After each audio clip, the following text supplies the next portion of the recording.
3월 21일 새벽 만나를 시작하겠습니다. 이 새벽에 주신 하나님 말씀은 시편 58편 1절로 11절에 있는 말씀입니다. 시편 58편 1절로 11절에 있는 말씀, 시편 58편 1절로 11절에 있는 말씀 제가 봉독해 오르겠습니다. 통치자들아 너희가 정의를 말해야 하거늘 어찌 잠잠하냐. 인자들아 너희가 올바르게 판결해야 하거늘 어찌 잠잠하냐. 아직도 너희가 중심에 악을 행하며 땅에서 너희 손으로 폭력을 달아주는도다. 악인은 모태에서부터 멀어졌으며 나면서부터 곁길로 나아가 거짓을 말하는도다. 그들의 독은 베개의 돈 같으며 그들의 귀를 막은 귀머거리 독사 같으니 술사의 흘릴 소리 듣지 않고 능숙한 술객의 요소도 따르지 아니하는 독사로다. 하나님이여 그들의 입에서 이를 꺾으소서. 여호와여 젊은 사자의 어금니를 꺾어내시며 그들이 급히 흐르는 물같이 사라지게 하시며 견으로 화살같이 꺾임 같게 하시며 소멸하여 가는 달팽이 같게 하시며 만삭되지 못하여 출생한 아이가 햇빛을 보지 못한가 같게 하소서.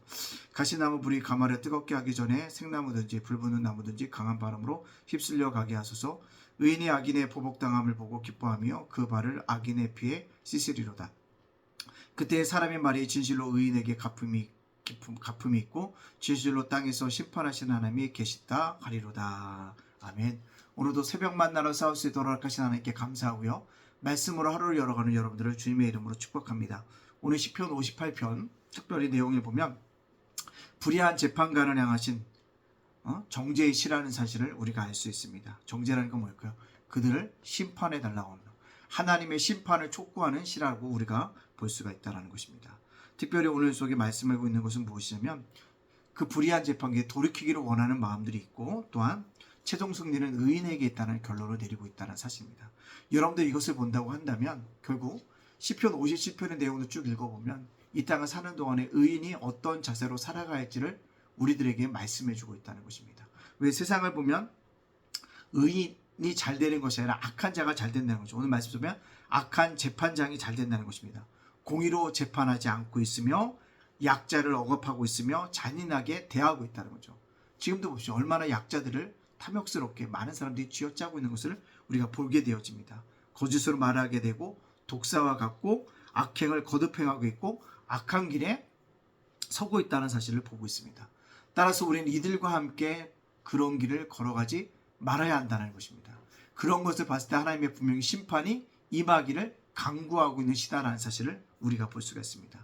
여러분 이 땅을 살아가는 동안에 악한 자가 늘 잘 됩니다.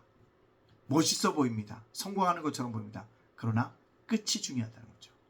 결말이 어떤 것인가를 우리가 발견해야 한다라는 사실들을 우리가 기억하고 살아갈 수 있는 믿음의 자녀가 되어야 됩니다. 그걸 보면서 우리가 뭐냐? 악한 자와 함께 서지 말아야겠다. 또한 뭐요? 악의 길에 서지 말아야겠다. 우리가 다짐하고 그 악한 것을 멀리할 수 있는 그런 믿음의 사람으로 살아가야 한다라는 것입니다. 또한 내가 그러한 자리에 있을 때 재판관의 위치에 있을 때 리더의 심해집일 때 선과 악을 분명히 구분해서 정의를 외칠 수 있어야 한다는 겁니다. 어정쩡하게 넘어가서는 안 된다는 사실입니다. 그것을 우리들에게 오늘 이 시편은 강력하게 이야기하고 있다는 것입니다. 그래서 뭐라고 얘기해요? 악한 재판은 양심의 중심에 악을 행하고 있으며 귀머거리 독사와 같으며 능숙한 술객의 용서를 따르지 않는 독사로다. 우리께 평가받지 않도록 선한 양으로 선한 그리스도인으로 살아갈 수 있는 믿음의 사람들이 되어지기를 간절히 원합니다. 여기서 선하다고 한다는 것은요 착한 것을 의미하지 않습니다. 정의로운 사람을 의미하고 있다는 점입니다. 우린 정의롭게 살아갈 수 있는 그런 믿음의 백성이 되어지기를 간절히 소원합니다. 두 번째는요 하나님의 심판을 직접적으로 요청하고 있다는 것입니다. 그래서 뭐라고 합니까? 젊은 사자의 어금니를 꺾으시며 겨누르 화살이 꺾인 같이 또 뭐예요? 달팽이가 말라 비틀어지는 것 같이 그렇게 악한 자들을 하나님께서 직접적으로 뭐예요? 심판해 주기를 강력하게 원하고 있다는 것입니다. 하나님의 공의가 실현되기를 원하고 있다는 사실을 우리들에게 분명하게 드러내고 있다는 것입니다. 이것을 통해서 알 수 있는 게 뭘까요? 심판자는 하나님이시라는 거예요. 하나님이 저와 여러분의 선악간의 행위를 분명히 판단하실 것이라는 것을 말씀해 주고 있습니다. 그래서 아울러서 얘기하는 게 뭐예요? 의인에게 갚음이 있고 뭐예요? 의인에겐 상이 있다는 거죠. 의롭게 사는 사람에게는 분명히 하나님의 상이 준비되어 있다는 사실을 말씀해주고 그것을 느끼게 될 때는 것입니다. 그리고 땅에서는 심판하신 하나님보다 계시로다. 심판자는 누구밖에 없다? 하나님이라는 사실을 우리에게 분명하게 말씀해 주었습니다. 이것이 복음입니다. 이것을 떠나서는 안 된다는 것입니다. 여러분 많은 사람들은요 하나님의 심판주가 아니라고 생각하지만 하나님의 심판입니다. 분명하게 우리를 심판하실 것이고 정의가 실현될 것이고 하나님의 공의가 드러나게 될 것입니다. 그날까지 악인의 재판관들을 바라보면서 탄식하지 말고 하나님의 앞에 오늘 올렸던 다윗의 밑단식 교훈시잖아요. 이렇게 하나님의 심판과 공의가 드러날 수 있도록 강구할 수 있는 그런 믿음의 자세로 살아가는 저와 여러분이 되어지기를 간절히 소원합니다. 자, 그렇다면 오늘 이 말씀을 저와 여러분에게 적용시켜보죠. 어떤 것이요? 하나님의 심판 지금 임합니까? 아니에요. 하나님의 타이밍에 임한다는 것입니다. 주님의 타이밍은 언제나 옳다는 것입니다. 왜 이때 임했습니까?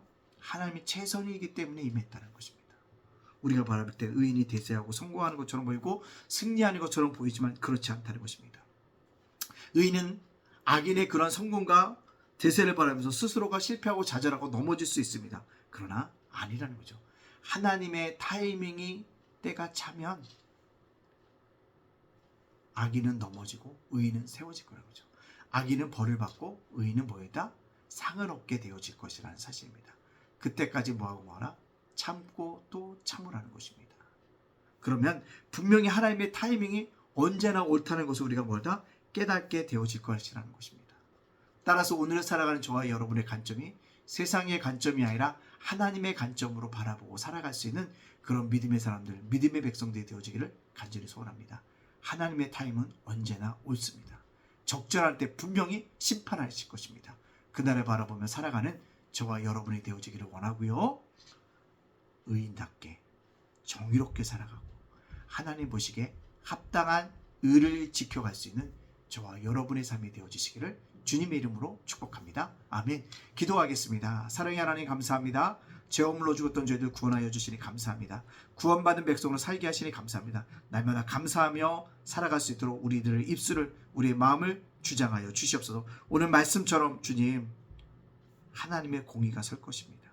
그 타임은 언제나 옳습니다. 내 타임이 아니라고 서운할 필요 없다는 것을 기억하고 하나님의 심판이 올 때 심판주는 주님이실 것이고 우리는 상을 얻게 된 것을 굳게 믿고 살아갈 수 있도록 인도하여 주시옵소서. 오늘을 살아가는 우리 성도들, 자녀들, 세원카일도와 사업장을 지켜주시고 윤슬 목사 저의 가정을 지켜주시고 예담교회 날마다 부흥하고 성장하게 하여 주시고 한 영혼이라도 보내주시고 예담 작은 도서관에도 함께하여 주시옵소서. 모든 영광을 주께 돌리오며 예수님의 이름으로 축복하며 기도합나이다. 아멘.